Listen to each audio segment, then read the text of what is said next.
Kisah ini diceritakan kembali oleh Pak Seno.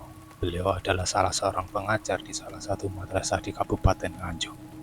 Beliau menceritakan pengalaman beliau saat masih muda di sekitar tahun 90-an di masa lampau. Saat itu, beliau masih suka berpetualang dan beriado di tempat-tempat yang angker dan wingit di Pulau Jawa. Salah satunya di hutan Porwo, Banyuwangi. Seperti apa cerita beliau? Berikut rangkuman kami dalam channel Petilasan. Di masa lalu, di sebuah hutan belantara yang dikenal sebagai Alas Purwo, berdiam berbagai makhluk gaib. Hutan itu terkenal sebagai tempat paling angker di Pulau Jawa, dihuni oleh roh-roh jahat, makhluk halus, dan bahkan para jin yang kuat. Di tengah-tengah kegelapan dan misteri hutan ini, tersembunyi sebuah rahasia besar yang hanya sedikit orang yang mengetahuinya. Tempat ini adalah kerajaan dari Raja Jin Alas Purwo. Raja Jin Alas Purwo adalah makhluk yang sangat kuat dan berbahaya. Ia menguasai seluruh hutan dengan kekuatan sihirnya yang menakutkan. Siapapun yang berani masuk ke dalam wilayahnya tanpa izin, pasti akan menghadapi konsekuensi yang mengerikan. Namun, ada seorang pertapa sakti yang bernama Ki Jagarasa yang tidak takut dengan cerita-cerita menakutkan tersebut. Ia memiliki tujuan yang mulia, membersihkan Alas Purwo dari kejahatan agar masyarakat sekitarnya bisa hidup dengan tenang. Ki Jogoroso adalah seorang pertapa yang telah menghabiskan puluhan tahun untuk memperdalam ilmu spiritual dan kekuatan batinnya. Ia dikenal memiliki kemampuan untuk berkomunikasi dengan makhluk gaib dan menaklukkan roh-roh jahat. Dengan tekad yang kuat, ia memutuskan untuk masuk ke dalam hutan Alas Purwo dan menghadapi Raja Jin tersebut. Ketika Ki Jagarasa memasuki hutan, ia merasakan aura gelap yang sangat kuat. Pohon-pohon besar dengan dahan-dahan yang menjuntai, seolah-olah menghalangi setiap langkahnya. Angin berhembus dengan suara-suara aneh, seperti bisikan roh-roh yang mencoba menakut-nakutinya. Namun, Ki Jogoroso tetap tenang. Ia melantunkan doa-doa suci dan mantra-mantra perlindungan untuk melindungi dirinya dari bahaya. Di tengah perjalanannya, Ki Jogoroso bertemu dengan berbagai macam makhluk gaib yang mencoba menghalanginya. Mereka mengeluarkan suara-suara mengerikan, muncul dan menghilang dalam sekejap. Namun, dengan kekuatan spiritualnya, Ki Jogoroso mampu mengusir mereka satu persatu.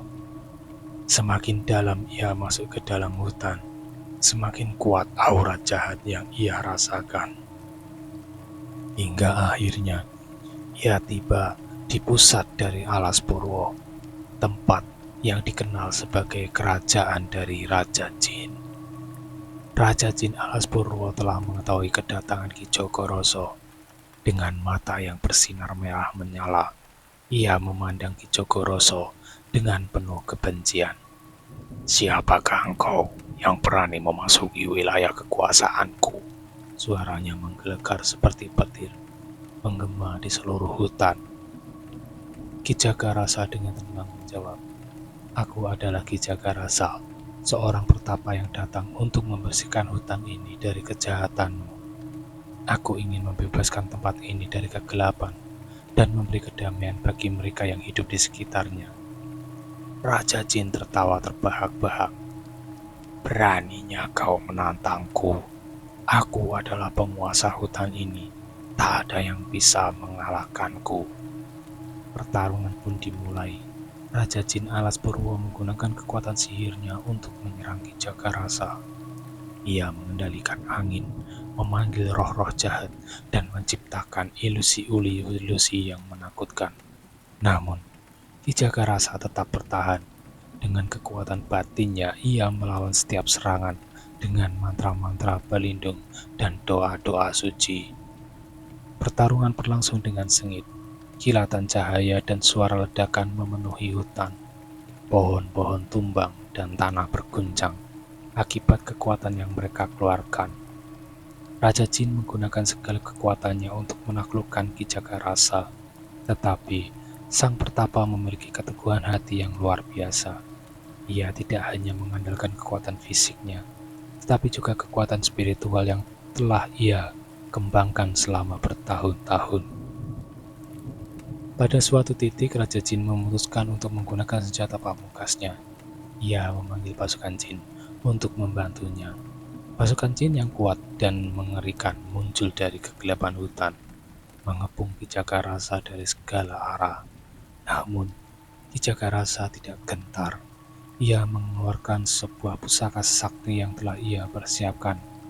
Pusaka tersebut bersinar terang, memancarkan cahaya yang menyilaukan dan membakar jin-jin tersebut.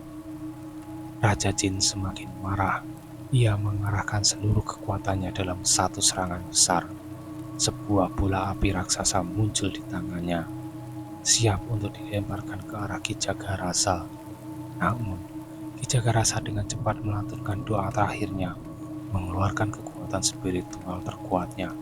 Sebuah perisai cahaya muncul melindunginya dari serangan tersebut. Saat bola api itu mengenai perisai cahaya, terjadi ledakan besar yang mengguncang seluruh hutan. Asap tebal menyelimuti tempat tersebut. Ketika asap mulai menghilang, terlihat bahwa Raja Jin Alas Purwo telah terlempar jauh dan terluka parah. Ia tidak lagi memiliki kekuatan untuk melawan. Sementara itu, Ki Jagarasa berdiri dengan tegap meskipun kelelahan. Tetapi, ia berhasil mengalahkan sang Raja Jin. Dengan kekalahan Raja Jin Alas Purwo, kegelapan di hutan Alas Purwo mulai menghilang. Makhluk-makhluk jahat yang berdiam di sana mulai pergi, dan hutan tersebut perlahan-lahan menjadi tempat yang lebih damai. Ki Jagarasa menghabiskan beberapa hari lagi di hutan tersebut melakukan ritual pembersihan dan memberkati tempat itu dengan doa-doa suci. Setelah memastikan bahwa hutan tersebut benar-benar bebas dari kejahatan, Ki Jogoroso kembali ke desanya. Penduduk desa menyambutnya dengan penuh kegembiraan dan rasa syukur. Mereka tahu bahwa mereka telah berhutang budi kepada Ki Jogoroso yang telah mengorbankan begitu banyak untuk membawa kedamaian bagi mereka. Cerita tentang pertarungan antara Ki Jagarasa dan Raja Jin Alas Purwo menyebar luas, menjadi legenda yang diceritakan dari generasi ke generasi. Kisah ini tidak hanya menggambarkan keberanian dan kekuatan spiritual, tetapi juga mengajarkan pentingnya keadilan dan kebaikan dalam menghadapi kejahatan. Ki Jogoroso menjadi simbol harapan dan pelindung bagi masyarakat, dan namanya selalu dikenang dalam sejarah Alas Purwo.